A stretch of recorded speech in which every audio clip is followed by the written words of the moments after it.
guys, it's Amberseal. Today we are exploring Tirisfal Glades, home of the cursed, forsaken, servants of the dreaded Queen and current war chief of the Horde, Sylvanas Windrunner. So please sit back, relax, and enjoy the trip.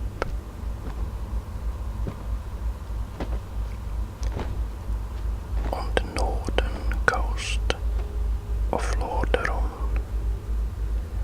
lies the eerie Tirisfal Glades,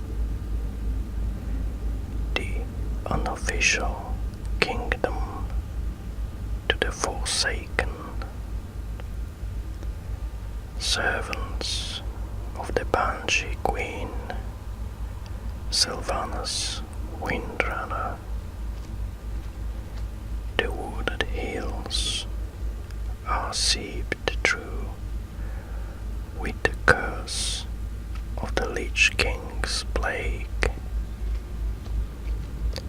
The sky over Tirisfal is eternally gloomy and tinted a blighted green, and the trees and other flora desperately cling to their last shreds of life. Although tainted and melancholic, Tirisfal still very much has its own unique, haunting beauty, particularly in such areas as the stony north coast, the village of Brill, and the deep atmosphere of the ruined Agamand Mills. Tirisfal Glades is home not only to the Forsaken, but to their enemies as well. The Scarlet Crusade has several outposts here, including the seat of their religious faith, the Scarlet Monastery.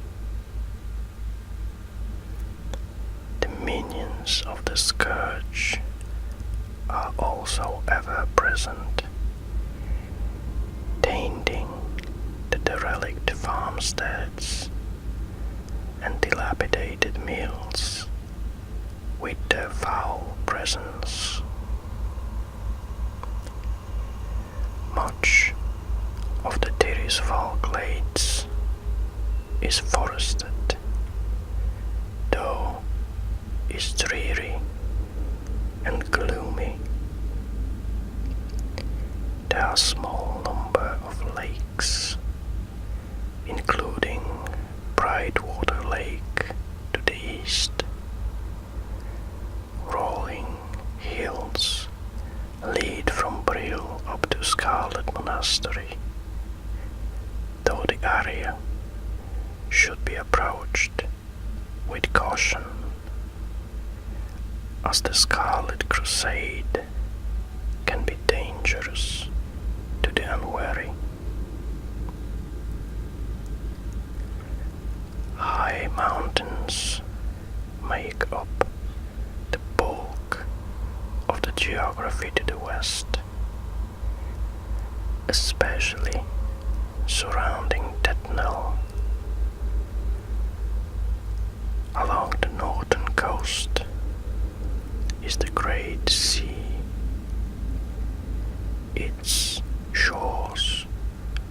populated by hostile Morlocks.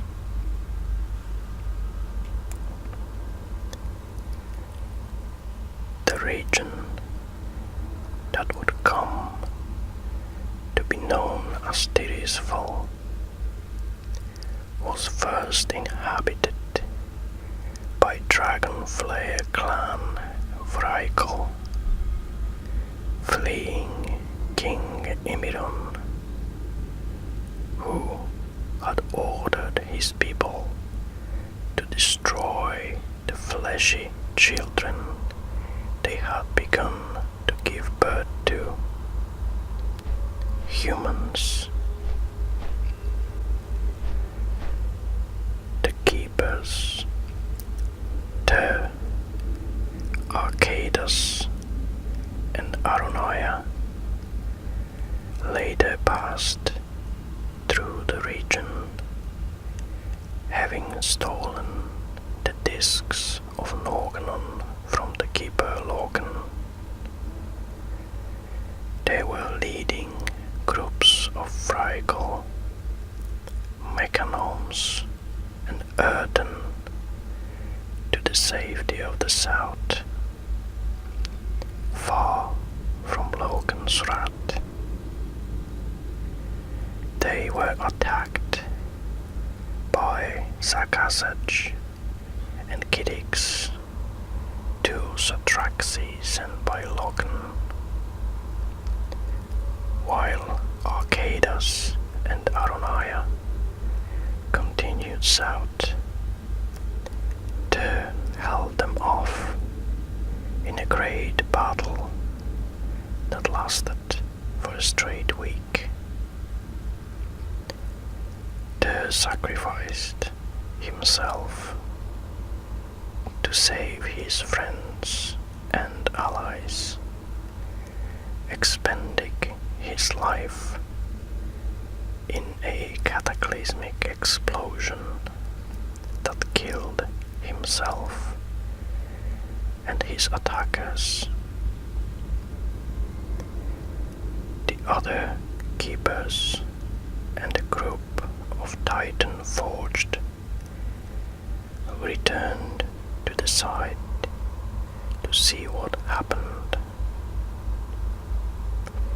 They buried the Tyr, and his massive silver hand was set atop the burial place.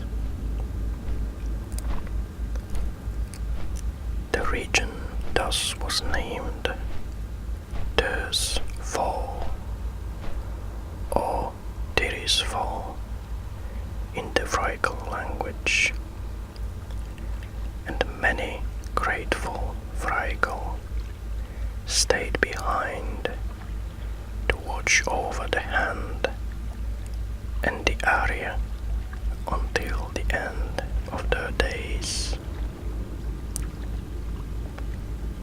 The Tirisfal Glades were the landing place of the Highborn, later known as High Elves, led by Datremar, Sunstrider, after the Night Elves exiled them from Kalimdor. Forging inland, the High Elves founded a settlement within the tranquil Tirisfal Glades.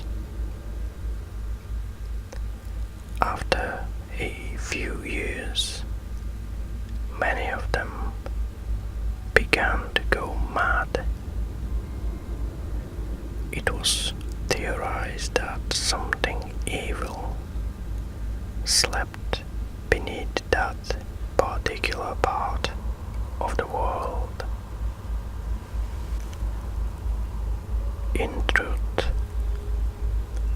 the madness was caused by the chaotic mixture of residual light and shadow energies created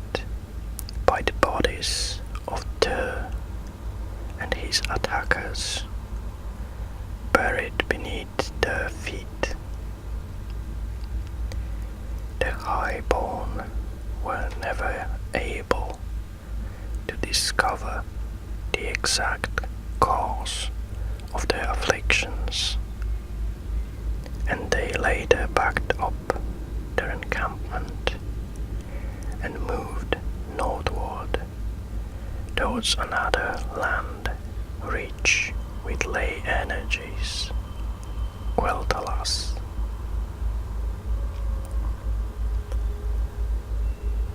Tirisfal Glades was once a peaceful vale just north of the capital of Lordaeron.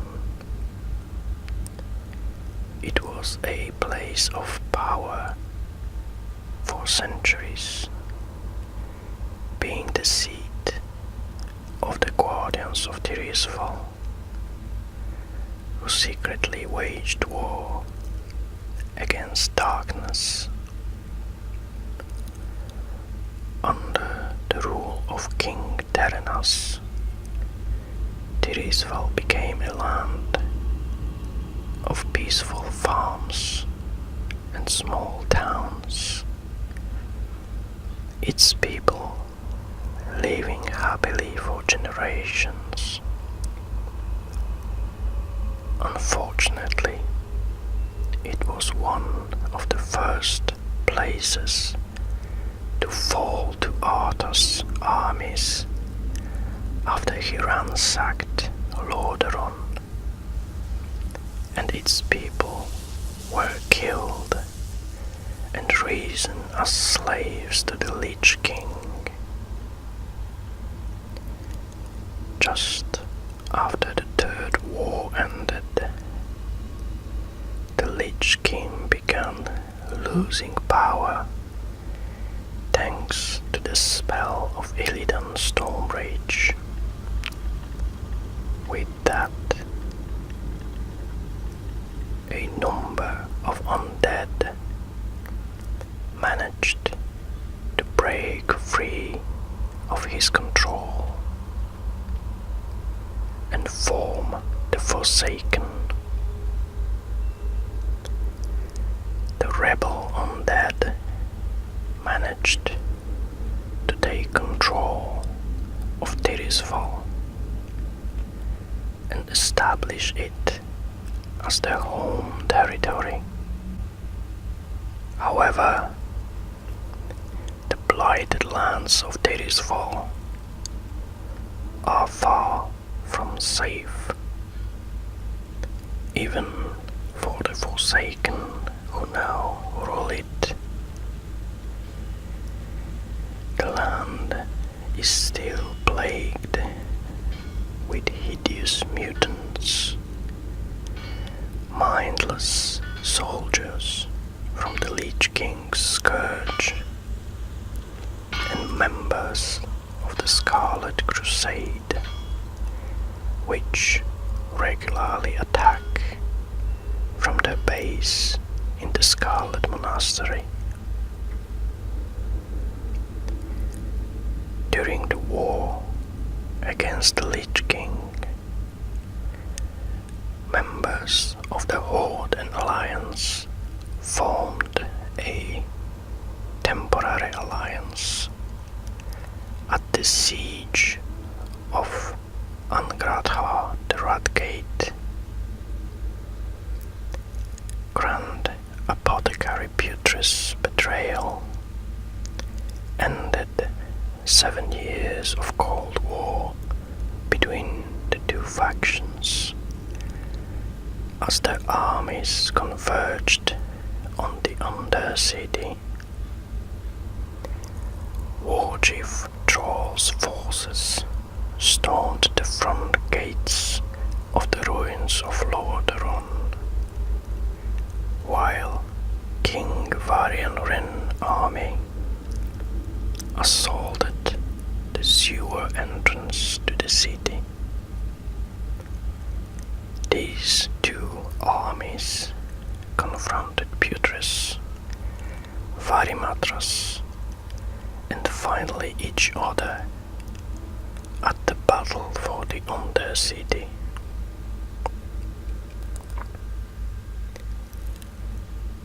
Little of Tirisfal changed during the devastating Cataclysm.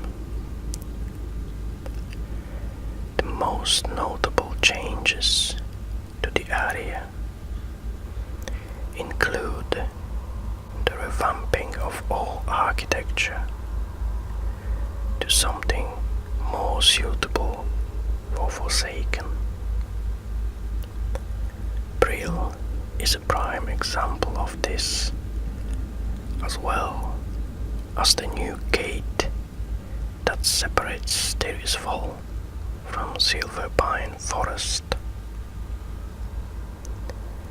The Forsaken have expanded their holding slightly, with Carlston Estate near Stillwater Pond. The bulwark has been reinforced with high walls, and plague tanks are now stationed at Garen's Hound.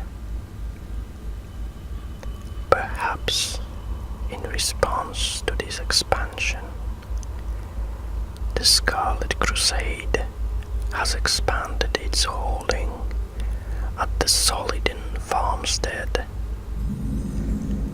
erecting a new establishment called the Scarlet Palisade.